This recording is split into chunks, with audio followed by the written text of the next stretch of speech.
Bonjour à tous, je pense que vous l'aurez compris, la semaine aéronautique a été difficile pour la France, et notamment pour la chasse de l'armée de l'air, que ce soit d'active ou que ce soit ses anciens. Alors qu'il est, vous avez probablement tous déjà vu passer ces images d'un accident avec un Fouga.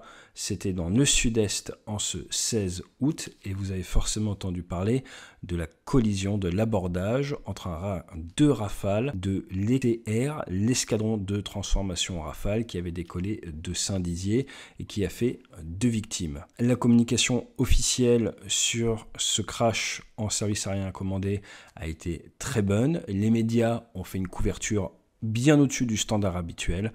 Je n'ai pas réagi à l'accident de Rafale et je ne le ferai pas pour des raisons qui me sont propres. Je pense qu'il est urgent de laisser le temps à la communauté de se remettre de cette perte et laisser tranquillement travailler le BEAE qui est à coup sûr à pied d'œuvre. Un hommage sera rendu sur la base de Mont-de-Marsan le jeudi qui arrive. Je voulais néanmoins vous partager 2 liens qui sont juste en dessous. Ce sont les cagnottes officielles mises en place par l'ETR, donc l'escadron de transformation Rafale, où étaient basés nos 2 pilotes de chasse. Et n'oubliez jamais que derrière nos militaires d'active, qu'on a trop tendance à prendre pour acquis, il y a un des métiers les plus difficiles des armées, c'est celui de femme ou de mari de militaires d'active, justement. Et ces cagnottes, justement, elles sont là pour aider ses proches à un moment où, ça va être extrêmement compliqué. Comme je vous le disais, il y a eu plusieurs accidents d'ULM, il y a eu cet abordage de Rafale, et là, devant tout le monde, en meeting aérien, il y a cette perte d'un Fouga et de son pilote. Alors, je ne vais pas remuer le couteau dans la plaie. L'objectif, toujours avec cette chaîne, c'est de promouvoir la sécurité des vols et de voir si, même à chaud, il y a des éléments de sécurité, des leçons, où malheureusement, on peut utiliser un petit peu l'attention des gens donnée à ce sujet précis afin d'augmenter la culture de sécurité et de limiter le risque d'accident dans le futur. Ce qui m'a décidé à faire cette vidéo, en fait, c'est la couverture médiatique qui a été absolument déplorable dans les premières minutes suite à l'accident qui a été forcément très public. Je vous parlais tout à l'heure des familles de militaires. Imaginez ce qu'ont vécu les proches de pilotes de la patrouille de France quand ils ont vu sur absolument tous les réseaux qu'un avion de la patrouille de France avait été perdu. Cela a même poussé les réseaux officiels de l'armée de l'air à communiquer. Alors encore une fois, attention, méfiez-vous des fois des sources d'informations. J'aimerais bien qu'elles apprennent à prendre un petit peu de recul ou tout simplement des fois à vérifier leurs sources avant de publier n'importe quoi. Alors de manière à bien comprendre cet événement et surtout à en tirer 2-3 leçons, dans un premier temps, le Fouga. Ce qu'il faut comprendre sur le Fouga, j'ai eu la chance, grâce à nos amis français de Californie, de voler sur Fouga. Le Fouga, vous n'avez pas de combinaison anti-G. Ça veut donc dire que vous n'aurez pas de dispositif à bord qui va vous aider à mieux encaisser le facteur de charge. Ensuite, au niveau du siège, vous allez avoir un angle assez fort par rapport à la verticale, contrairement au Rafale, où vous allez être incliné à plus de 30 degrés. Pourquoi est-ce qu'on incline le siège du Rafale? Pour réduire la distance entre le cœur et le cerveau et faciliter la prise de facteur de charge. Le Fouga n'est pas un avion qui vous aide à bien encaisser. Néanmoins, il est sur des vitesses, des volumes d'évolution où vous ne devez pas prendre autant de facteurs de charge qu'un Rafale, vous en prenez bien moins. Normalement, ça va. Mais il faut avoir conscience que même si ça ressemble à un chasseur, cela n'a rien à voir avec un chasseur moderne. Pensez pour permettre au pilote d'encaisser et avec des systèmes, un pantalon qui vient se gonfler qui va l'aider. Certains avions américains ont même des gilets qui se gonflent par endroits pour faire comme le pantalon anti-G. Ce sont des gilets anti-G pour vous aider, encore une fois, à mieux encaisser 1-2 G de plus, tout en gardant la pleine conscience de la situation, sans avoir un rétrécissement de votre champ de vision ou directement, ça peut arriver, s'éteindre. Il y a eu des Mirage 2000 perdus à cause de ça, il y a eu des avions de voltige perdus à cause de ça. Parfois, ce qu'on appelle le G-lock, la perte de conscience à cause du facteur de charge, arrive sans aucun signal précurseur. Votre tolérance au facteur de charge dépend de vol en vol, l'hydratation, la fatigue, mais également l'échauffement en amont vont avoir un impact. Dans l'armée, avant de faire du combat aérien, vous devez faire ce qu'on appelle un G-warm-up. Vous êtes en vol, vous partez en virage à 90 degrés à plusieurs G, et après vous refaites un 90 degrés dans l'autre sens, avec encore plus de G, aux alentours des 5-6 G, de manière à préparer votre organisme à prendre du facteur de charge. Ce qu'on appelle le G-warm-up, l'échauffement au facteur de charge. C'est pas tout d'avoir encaissé des G la semaine dernière, la veille, il faut échauffer votre corps, exactement comme un coureur de 100 mètres va s'échauffer avant de faire sa course pour optimiser ses performances. Alors cet échauffement, qu'il soit physique ou mental, vous êtes dans l'aviation ou autre, c'est très important et c'est une des premières leçons. Vous voyez sur les images bien qu'il y a du facteur de charge, que l'avion tire, ça veut donc dire qu'il y a du G. N'oubliez jamais qu'on peut perdre connaissance comme ça.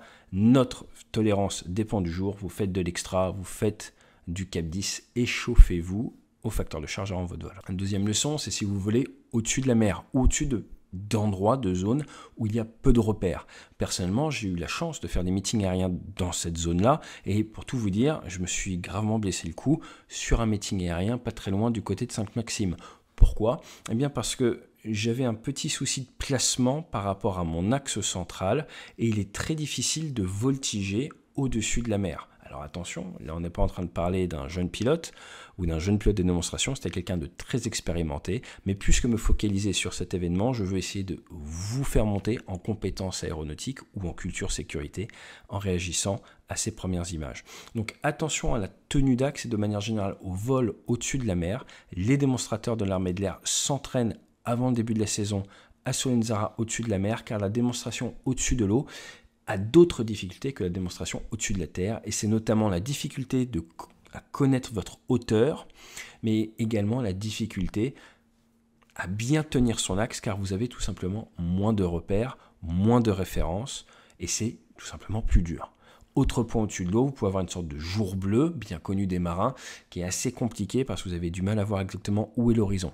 N'oublions pas que le Fuga est un avion ancien avec peu d'instruments, avec une absence de visualisation tête haute, et donc vous allez beaucoup piloter aux fesses, et votre hauteur est difficile des fois à estimer. Vous n'avez pas les mêmes systèmes embarqués que par exemple un Rafale qui a moins de 60 degrés d'inclinaison, un petit radar altimètre qui vous dit exactement au mètre près votre hauteur par rapport au sol. Rien de tout ça dans ces avions à l'ancienne. Alors ce conseil est valable également au-dessus du désert, qui peut être piégeant, et également dans certains endroits, comme par exemple l'Écosse, où vous pensez des fois voir des arbres, mais en fait ce sont une sorte d'arbustes, ça peut être piégeant également. Donc au-dessus de la mer, au-dessus des déserts, au-dessus de certaines zones avec une végétation particulière, on peut avoir tendance à sous-estimer ou à surestimer sa hauteur par rapport au sol. C'est d'ailleurs pour ça que si vous vous éjectez au-dessus de la mer, vous êtes sous parachute, vous devez attendre d'avoir les pieds qui touchent l'eau avant de vous libérer de votre harnais. Des pilotes, des parachutistes sont morts car ils se sont libérés trop tôt du harnais, faisant des chutes de plusieurs dizaines de mètres, car ils avaient mal estimé leur hauteur. Attention à ça si vous faites du transit côtier ou du survol maritime. Un autre point très connu des pilotes de super étendard, c'est celui de la température dans la cabine. Vous êtes dans le sud-est, c'est l'été, il fait chaud. Sur Rafale, on a la clim, c'est génial, on a l'option. Sur super étendard, on bouillait à l'intérieur dans le cockpit. Sur un Fuga, c'est le même concept, vous allez quand même avoir très chaud. Qui dit chaud dit déshydratation. Je vous renvoie vers le crash du Pakistan International Airlines où il a été prouvé que la déshydratation de l'équipage a un énorme impact. Ils ont fait une étude et dans certains cas, voler déshydraté vous donne des fois des moins bonnes performances de pilotage que voler avec une certaine alcoolémie. D'ailleurs, je vous rappelle, l'alcool, ça déshydrate, donc c'est QFD. Donc à partir de là, l'hydratation est très importante et on ne dit jamais assez, il faut partir en vol hydraté. Ça nous envoie directement vers ce qu'on appelle être made up, être en état pour faire le vol. On a déjà parlé sur la chaîne de l'acronyme I'm safe. Illness, est-ce que je suis malade? Medication, est-ce que je prends des cachets? S, c'est pour stress. A, c'est l'alcool, est-ce que j'ai bien mes 12 heures?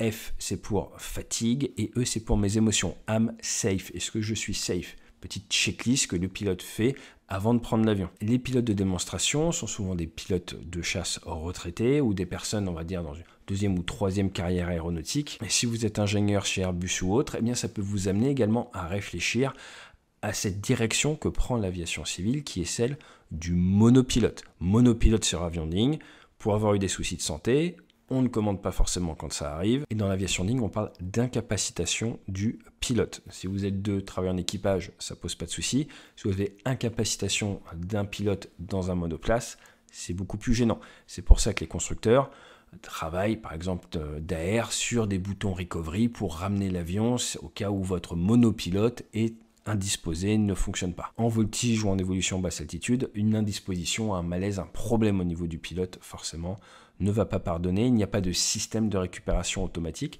même si sur certains chasseurs, comme par exemple le F-16, vous pouvez avoir ça. Et vous avez le Rafale également qui a désormais un bouton qu'on appelle Recovery, qu'on retrouve sur certains Falcon. Mais là, il faut appuyer dessus et l'avion récupère tout seul. Nous avons vu la presse remarquer que le pilote n'avait pas cherché à s'éjecter. Comme je vous le disais tout à l'heure, il n'y a pas de siège éjectable sur Fuga. Si vous devez sortir, eh bien, il va falloir ouvrir la verrière, faire une sorte de roue déboulée sur l'aile en espérant éviter la dérive. Dérive en V qu'on appelle une dérive papillon. Donc, clairement, à basse altitude, ça ne fonctionne pas. Maintenant, je voudrais juste terminer un tout petit peu sur le Fuga. Il y en a 929 qui ont été fabriqués.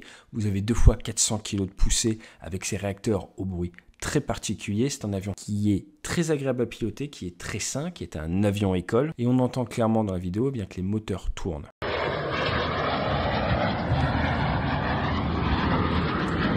Le bureau enquête-analyse, donc ce coup-ci, c'est civil, a annoncé qu'il partait pour aller faire l'étude. Il n'y a pas de boîte noire, il y aura peut-être des enregistreurs type enregistreur de vol avec une tablette à bord, mais ce n'est pas un type d'avion qui a un enregistreur. Et donc les enquêteurs vont devoir utiliser toutes les images qui ont été prises par les personnes autour pour pouvoir essayer de sortir des scénarios. Est-ce qu'on saura exactement ce qui s'est passé? Il est bien trop tôt pour le dire. Par contre, je voulais terminer par un point très particulier dans le cadre de cet accident de Fuga. Il faut savoir que le père du pilote, ancien militaire, était ancien pilote militaire également, dans la marine, un ancien de l'aéronavale, et était décédé en meeting aérien aux commandes d'un Zephyr, qui est la version aéronavale du Fuga. C'était le 7 septembre 2003 du côté d'Ajaccio. À ma connaissance, c'est la première fois qu'on perd comme ça en meeting aérien sur le même type d'aéronef, père et fils, à 21 ans d'écart. C'est un événement qui va avoir un profond retentissement dans toute la communauté aéronautique et forcément celle des meetings aériens où cette famille est plus que connue. Pour terminer sur le petit point technique, je voulais vous partager ces images. Donc là, vous voyez un Eurofighter Typhoon, c'est la première perte en Italie qui vient taper la mer. Et le pilote, on voit clairement, pilote l'avion. Là, vous voyez un Rafale Marine qui avait failli taper la mer, encore une fois, souci de point clé, dont on a souvent parlé dans la vidéo. Vous voyez que le pilote l'avion et réussit à récupérer avec 3 fois rien. Là, clairement, les trajectoires sont pilotées, ce qui apparaît comme légèrement différent de la trajectoire du Fuga. Je voulais terminer cette vidéo en vous rappelant que vous allez peut-être aller sur un meeting aérien dans les semaines qui viennent. N'oubliez jamais que ce sont des passionnés qui travaillent dur pour permettre à ces événements d'avoir lieu et que les pilotes, les mécaniciens qui mettent en œuvre tous ces avions de collection le font par pure passion, que souvent ils ont servi la France dans une première partie de carrière pendant 15 à 20 ans et qu'ils continuent à servir au mieux les ailes françaises en faisant voler notre héritage, en cherchant à inspirer nos concitoyens, mais également la relève, la prochaine génération. Nombreux sont les pilotes de chasse qui sont tombés amoureux de l'aérien dans un meeting aérien et c'est ça que ces passionnés essayent également de perpétuer. J'en rajouterai pas plus. Dernière petite remarque néanmoins sur le fait que pendant les Jeux Olympiques, vous avez sûrement profité de la fête.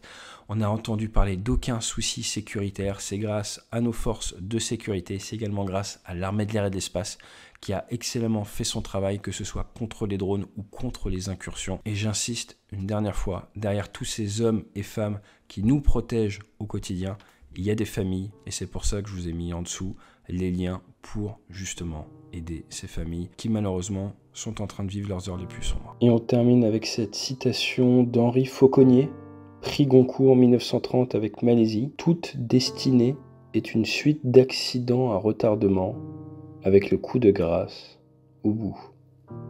Fly safe.